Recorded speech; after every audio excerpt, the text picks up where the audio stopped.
Class 10 के chemistry class में आप लोगों का स्वागत है। हम लोग आज पढ़ने वाले हैं आयनिक इक्वेशन।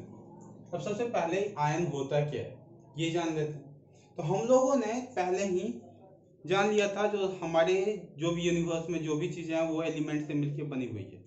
लेकिन जब क्या हो यदि उसी एलिमेंट में से इलेक्ट्रॉन निकाला जाए या डाला जाए, तो देख लेते हैं जो स्ट्रक्चर उसका होता कैसा एलिमेंट का। जैसे हम लोग पहला एग्जांपल ले रहे हैं एच का एटॉमिक नंबर 1 होता है और मैंने आपको पहले ही बता रखा है जिसका एटॉमिक नंबर जितना है उतना ही एटॉमिक नंबर किस चीज को बता रहा था, नंबर ऑफ प्रोटॉन को। और ये जितना नंबर ऑफ प्रोटॉन होंगे उतना ही नंबर ऑफ इलेक्ट्रॉन भी होता है। तो मतलब हाइड्रोजन के पास एक प्रोटॉन और एक इलेक्ट्रॉन होंगे। अब ये न्यूक्लियस के अंदर जो है यहाँ पे प्रोटॉन होंगे जिसका आपको ये प्लस चार्ज है और यहाँ पे इलेक्ट्रॉन होंगे जिसका माइनस चार्ज है। अब देखें यह हाइड्रोजन का है, ये एक प्लस और ये एक माइनस, यानी जितना प्लस है उतना ही माइनस है। अब जब ऐसे केस में क्या होता है, जितना प्लस एक माइनस दोनों कैंसिल आउट हो जाते हैं और फाइनल चार्ज क्या रह जाता है, 0। तो यदि मैं हाइड्रोजन पे चार्ज की बात करूं तो 0 था। लेकिन क्या हो यदि इलेक्ट्रॉन निकाल दिया जाए, जैसे अब इसमें से ये जो प्लस था इसको निकाल दिए, मतलब अब ये इलेक्ट्रॉन निकल चुका है। अब जैसे ही निकलेगा अपने पोजीशन से, तो इस पे क्या होगा, जैसे ये निकल गया तो पहले माइनस और प्लस दोनों था तब तो कैंसिल आउट हो रहा था, अब क्या बचेगा, बस प्लस। तो एच पे भी कैसा चार्ज आ जाएगा, प्लस चार्ज, ये H प्लस बन गया। लेकिन ये क्या हो यदि एक इलेक्ट्रॉन ऐड किया जाता तो क्या होता, देखते हैं। यदि एक इलेक्ट्रॉन ऐड किया जाता तो एक माइनस रहता है, एक और माइनस आ जाता। ये दोनों तो कैंसिल आउट करता है एक दूसरे को, लेकिन ये जो माइनस चार्ज है वो तो बच जाता। तो H पे कैसा चार्ज आ जाता, माइनस का। तो ये प्लस चार्ज आए या माइनस आए, सबसे पहले हो क्या रहा था, तो जब भी किसी एलिमेंट में से इलेक्ट्रॉन हम निकालते हैं या डालते हैं तो वो एक आयन में कन्वर्ट हो जाता है। यानी उसके चार्ज का जो डिसबैलेंस है, डिसबैलेंस क्या, यानी इलेक्ट्रॉन के जाते ही चार्ज क्या हो रहा था, यहाँ पे पॉजिटिव बढ़ जा रहा था, यहाँ पे पॉजिटिव कम हो जा रहा है, राइट। तो इलेक्ट्रॉन के जाने या आने के कारण क्या हो रहा है, चार्ज बढ़ या घट रहा है। और इसी नेचर को हम लोग आयनिक नेचर बोलते हैं, आयन बोलते हैं।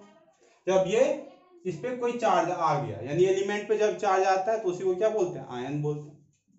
अब देखिए दो आयन, बहुत सिंपल सी बात है, दो आयन, जैसे कोई भी दो आयन हम ले सकते हैं। एग्जाम्पल हम लेते हैं बहुत सिंपल सा, जैसे एक सोडियम ले लेते हैं, हाँ, और एक फ्लोरीन ले लेते हैं। अब जब ये दोनों आयन आपस में रिएक्ट करेंगे तो देखो बहुत सिंपल सा होता है, एक पॉजिटिव एक नेगेटिव को कैंसिल आउट कर देगा और जो मॉलिक्यूल बनेंगे उस पे चार्ज 0 रहेगा, क्या बनाएगा, NaF। ठीक है, एक और एग्जांपल है, जैसे K के साथ Cl का, K प्लस बनाता है Cl माइनस। अब देखो क्या बनाएगा, KCl, क्या बोलते हैं इसको, पोटेशियम क्लोराइड। तो ये सारे के सारे आयनिक इक्वेशन के एग्जांपल्स हैं, राइट। बहुत सिंपल सी बात थी। आयन क्या था पहले आप समझ गए, फिर दो आयन के बीच का जो इक्वेशन होगा वही हमारा आयनिक इक्वेशन होगा, राइट। यहाँ तक समझने में तो कोई दिक्कत होगी नहीं। अब आगे बढ़ते हैं, देखते हैं कोरोसिन होता क्या है। तो कोरोसिन मतलब होता है जंग का लगना, रस्टिंग। जैसे आपने देखा होगा आपके अगल बगल में लोहे, यदि पुराने लोहे के ग्रिल हैं या कुछ भी है तो उसमें जंग लग गया होगा, हाँ, वो भुरभुरा टाइप का हो चुका है। अब वो भुरभुरा टाइप का होता क्या है, तो अब इसी को हम लोग आयन ट्राइऑक्साइड भी बोलते हैं। अब ये ट्राइऑक्साइड क्या है, क्या होता है, कैसे होता है, थोड़ा सा देख लेते हैं इसको। तो बहुत सिंपल सी बात है, जब आपका आयन, आयन को क्या बोलते हैं, Fe। अब इसके डुअल वैलेंसी होता है जो आगे चल के आपने पढ़ना ही है, ठीक है। तो यहाँ पे 2 भी हो सकते थे और 3 भी है, यहाँ पे मैं हमेशा वैलेंसी यूज करूंगा 3। रस्टिंग के केस में मैक्सिमम टाइम Fe3 का ही यूज किया जाता है, राइट। अब आगे देखते हैं, तो ये तो Fe था जिसका वैलेंसी मैं लिख चुका हूं, वैसे ही O2। अब ऑक्सीजन का तो वैलेंसी आप जानते ही हो 2 होता है, और इसी के साथ ये एक रिएक्शन होगा और इसी के साथ जुड़ जाएगा वाटर वेपर। इसको हम लोग H2O बोलते हैं।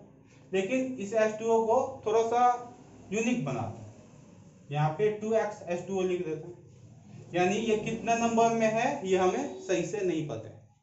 तो ये क्या करेगा रिएक्शन करके, तो पहले देखो ये दोनों मिलकर क्या बना सकते हैं, तो ये दोनों मिलकर बनाएगा, देख लो Fe का वैलेंसी, Fe के नीचे क्या लिखा जाएगा 2, तो बना देगा Fe2 और O के नीचे 3, O3, Fe2O3। यहाँ पे Fe का वैलेंसी कितना था 3 था, ये याद रखना। अब इसी को बोलते हैं हम लोग आयन ट्राई ऑक्साइड। ये 3 ऑक्सीजन के आगे जो आया इसी के कारण 3 के कारण ट्राई, और ये ऑक्सीजन के कारण ऑक्साइड, आयन ट्राई ऑक्साइड, या आयरन 3 ऑक्साइड भी लिख दो। अब इसी के साथ ये H2O जुड़ जाता है, कितना है XH2O इंटू X, यानी ये हाफ हो जाएगा। यहाँ पे यदि मैं बस XH2O लिखता तो यहाँ पे 1/2 XH2O लिख सकता था। तो इसी को बोलते हैं हम लोग रस्टिंग, यानी जंग लगना। तो ये कौन सा वाटर था, ये वेपर वाला था, यानी गैसियस स्टेट का, और ये भी तो गैस का ही था।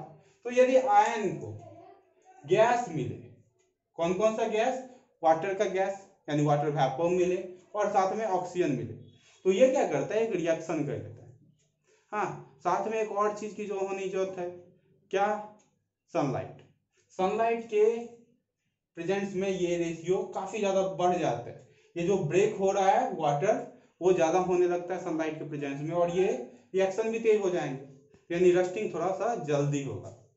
नहीं, अब इससे बचाव भी है, यदि जंग लग रहा है, बर्बाद कर रहा है, तो उससे कैसे इसको बचाया जा सकता है, तो इस सब के बारे में बात करेंगे अगले वीडियो में।